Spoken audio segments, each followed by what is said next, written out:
Mário Fernandes vai jogar no Inter. O que achamos sobre isso? Vamos falar dessa notícia aí que vem pipocando nos últimos dias. Inclusive uma notícia que vem mutando, né? Ela sofre mutações e correções e desmentidos. A coisa não é tão clara. Estou gravando esse vídeo aqui no meio começo para o meio da tarde de domingo, né? Então, desde que a coisa começou a pipocar, a informação já se moldou bastante e talvez ainda tenhamos novos elementos, mas obviamente eu vou falar em cima do que a gente tem no momento. E o que se tem no momento? Estavam ventilando uma chegada do Mário Fernandes ao Inter por um salário muito baixo, coisa de 300 mil, né? Um cara de seleção russa, né? Mas também já foi chamado para a seleção brasileira.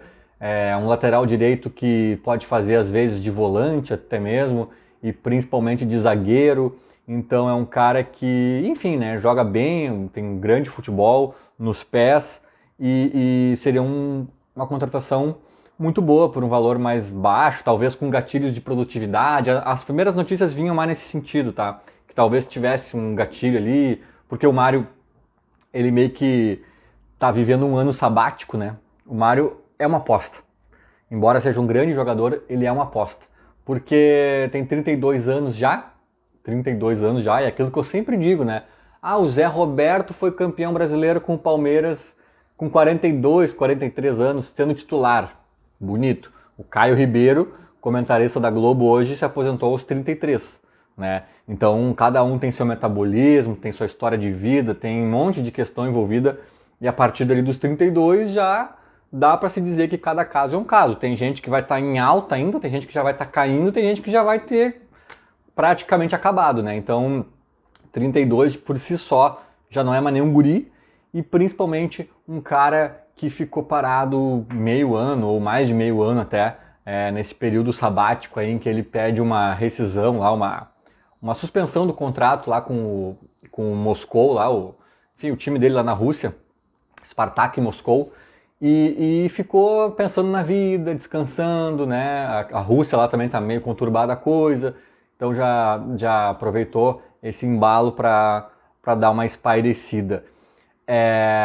E aí o cara que tá tanto tempo sem jogar, primeiro assim, ó, vamos lá, o cara joga na Rússia há muitos anos, é aquela questão que a gente fala de voltar pro Brasil de qualquer lugar da Europa, até às vezes de outros países da América Latina aqui, e ter que se adaptar, ou readaptar, no caso dele, né, ao futebol brasileiro. Tem um tempo que isso leva para acontecer, a gente sabe, né? O cara que está tanto tempo sem jogar, sem treinar, sem fazer nada, puxa, aí já tem um tempo de estar na plenitude da sua forma que tende a ser maior ainda, né?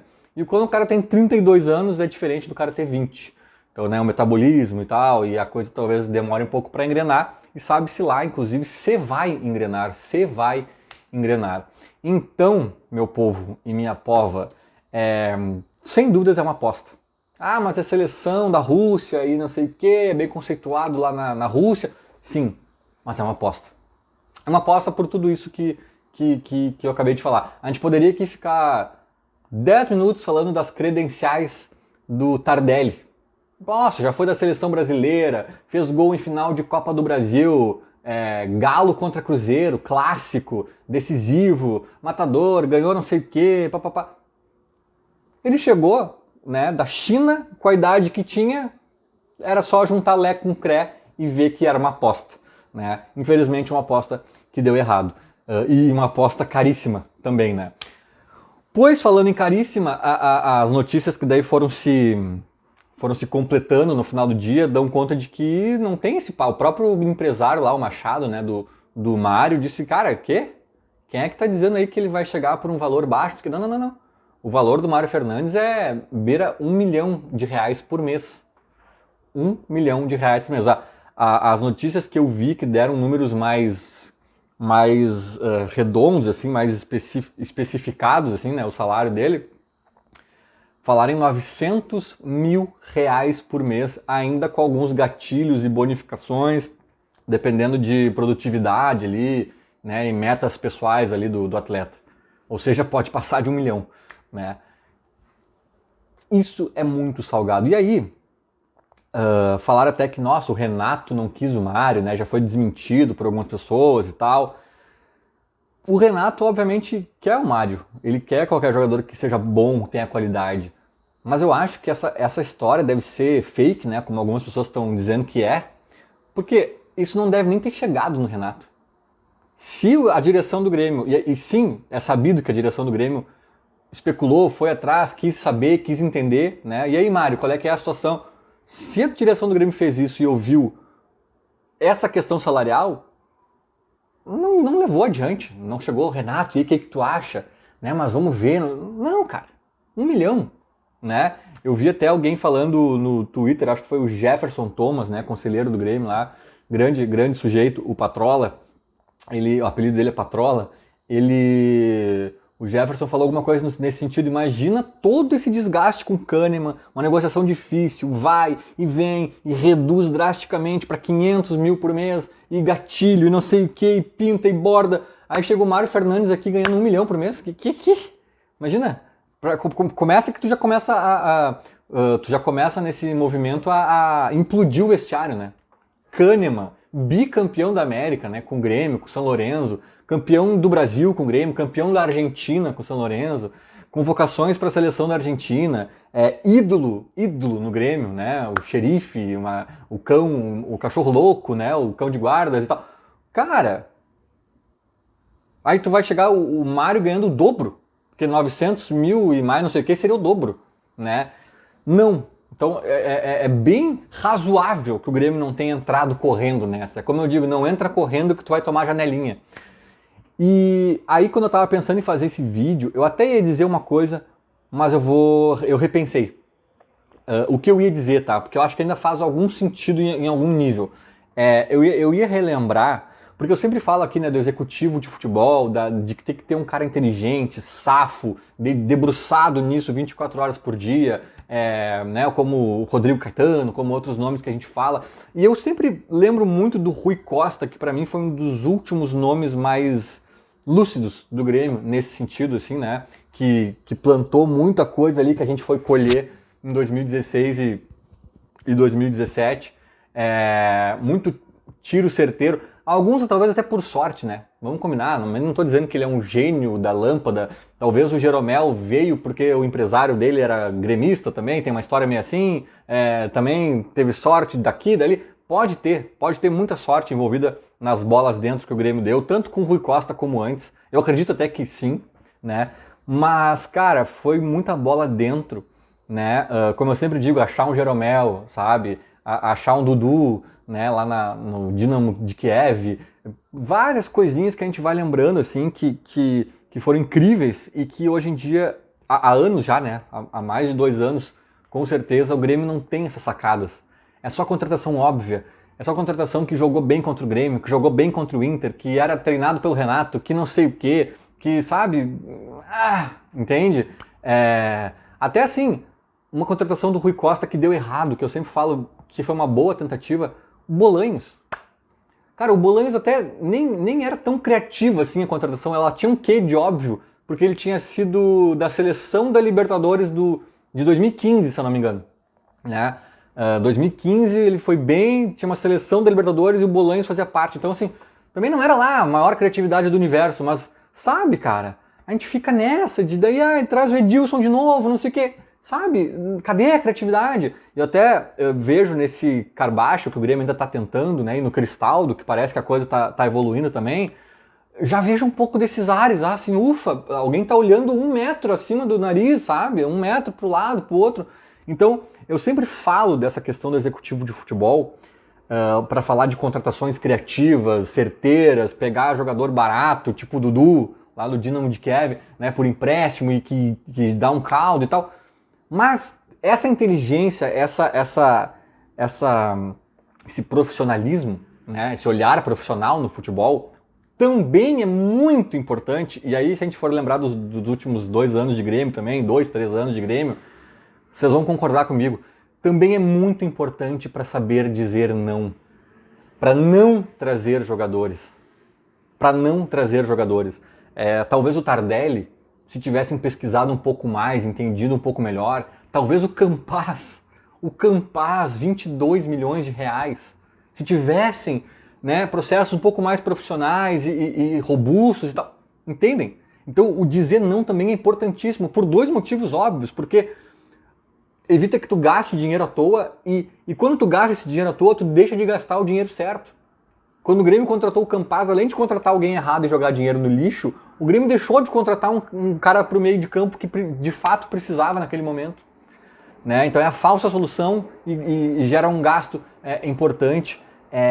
E eu tô falando disso tudo, e eu citei o Rui Costa, porque na época, eu já contei essa história em algum vídeo, provavelmente, sei lá quando, mas na época eu falava com o Rui Costa, eu me dava bem com ele, enfim, eu trocava até umas mensagens com ele, e quando o Anderson foi pro Inter, eu enlouqueci. Quando o Andershow foi pro Inter, eu enlouqueci e mandei mensagens para ele. E, cara, era 2015, 10 anos da Batalha dos Aflitos. Além de tudo, tinha uma questão de marketing ali engatilhada que, meu Deus, né? Eu queria muito o Anderson no Grêmio. E ele, muito cuidadoso, né, no WhatsApp, falou assim, cara, algumas questões, não sei o que, não deu, foi incompatível, papapá, e meio que me despistou, assim, não foi categórico, e falou, vamos tomar um café, uma hora dessa eu te conto melhor a história. Acabei nunca indo tomar esse café com ele, mas depois eu falei com outra pessoa ligada ao Grêmio na época, eu não vou citar nome, e a pessoa me disse assim, cara, a gente pesquisou, a gente entendeu ali o Grêmio, sei lá quem, né? O Anderson acabou. O Anderson se acabou no trago. O Anderson é um ex-atleta jovem. Não vai dar, cara. Não vai dar. E assim, e mesmo a gente com esse sabedor disso, né? Mesmo sabedores disso, a gente pensou, tá, mas daqui a pouco algum caldo ele ainda dá, o cara é habilidoso e tal. Mas daí ele queria 500 mil por mês, contrato de 4 ou 5 anos, uma coisa assim. Era um contrato longo, isso era o pior, era a pior coisa de todas, era o tempo de contrato que ele meio que não abria mão, assim, sabe? E eram uns 500 mil, daí ele baixou para 450, não me lembro. Ele chegou a ir no Grêmio negociar e o Grêmio falou, tá, Anderson, tu é filho aqui do Grêmio, né? Tu é cria da casa, nós estamos de braços abertos contigo, mas, cara, pelo que a gente tem aqui, a gente só aceita se forem tais e tais moldes. O Anderson não aceitou. O Anderson não aceitou. E como o grande objetivo dele era voltar para Porto Alegre, porque ele queria estar perto das filhas, se eu não me engano, o Inter acenou para ele, topou o contrato longo e o valor, e o Anderson foi pro Inter. E o Inter depois ficou lá anos e anos se dando mal. O Anderson foi tipo o Kleber Gladiador do Inter. Até pior, porque o Gladiador teve um bom momento inicial, né, no Grêmio, antes daquela lesão dele, né. O Anderson acho que não teve bom momento nenhum. Foi só dinheiro jogado fora, né. Eu não estou dizendo que o Mário Fernandes vai ser isso, tá? Mas eu estou dizendo que esse não do Grêmio pode ser um bom sinal. Pode ser um bom sinal. E aí o que eu falei que eu ia dizer, e acabei mudando de ideia, eu ia dizer assim, ó, a mesma coisa que eu falei no caso do Anderson. Porque na época eu fiz um texto, eu acho, não sei se era no Globo Esporte, eu escrevi em algum lugar, assim, o Anderson será um termômetro para a gente avaliar a competência da direção do Grêmio. Se ele estourar no Inter, não fizeram a lição de casa. Se ele de fato for o fiasco que estão achando que ele vai ser, pontos para a direção do Grêmio e, meu Deus, vamos assim até aplaudir e nos empolgar, né? Porque então estamos nas mãos de pessoas que estão realmente fazendo seu papel. E, de fato, estavam, né? Eu ia dizer a mesma coisa. Vamos ver o Mário Fernandes. Se o Mário for muito mal, cara, palmas para a direção do Grêmio, se ele for bem. Só que aí que tá a parte que eu mudei o que eu ia dizer, sabe? Porque não é que se ele for bem, a direção errou. Ele é uma aposta. Ele pode ir bem ou pode ir mal. Mas se ele for bem, cara, tomara que não vá, sinceramente, óbvio, né? Mas se ele for bem, eu acho que a direção acertou igual. Porque o Grêmio tá numa questão financeira delicada e pagar R$1 milhão por mês para um lateral direito, tendo toda aquela questão de grupo que eu falei já anteriormente aqui, né? Será que é o certo? Mesmo se ele for bem? Mesmo se ele for bem, a gente não acha soluções mais baratas, mais jovens, talvez, ali para aquele setor? Sabe? Então, assim, o Mário, eu acho que não é bem uma questão de vamos ver como ele vai jogar para ver se a direção acertou ou errou. A questão é que, assim, ó, se ele for bem, cara, ele é como se ele fosse uma Ferrari custando 300 mil reais. Mas pensa, se alguém te oferece uma Ferrari custando 300 mil reais, a Ferrari vale 1,5 milhão. Nem tem ideia de que valor tem esses carros aí, mas vamos lá. Vale 1,5 milhão. Alguém te oferece uma Ferrari por 300 mil reais. Cara, é barato? É. Vale a pena? Vale. Mas eu não tenho. Eu não tenho 300 mil agora para dar nessa Ferrari. Então, pra mim, eu vou passar. Sabe? É meio que isso. Se o Mario estiver jogando muita bola ainda, e até assim, olha, cara, ele até vale esses 900 mil aí, mais gatilhos. Beleza, mas eu não tenho. Sabe? Eu vou contratar um aqui de 300 mil por mês, porque é a minha realidade. Ou contratar um de 500, que já é uma grana mais considerável, de 600, né? Mas que seja menos aposta. O Reinaldo, tem gente criticando a contratação do Reinaldo, que eu não sei bem o salário dele, mas deve ser algo grande, tipo 500, 600. Não é 1 milhão, não é nem perto de 1 milhão, com certeza. Mas talvez seja 400, 500, sei lá quanto. Não é barato também, eu sei que não é barato.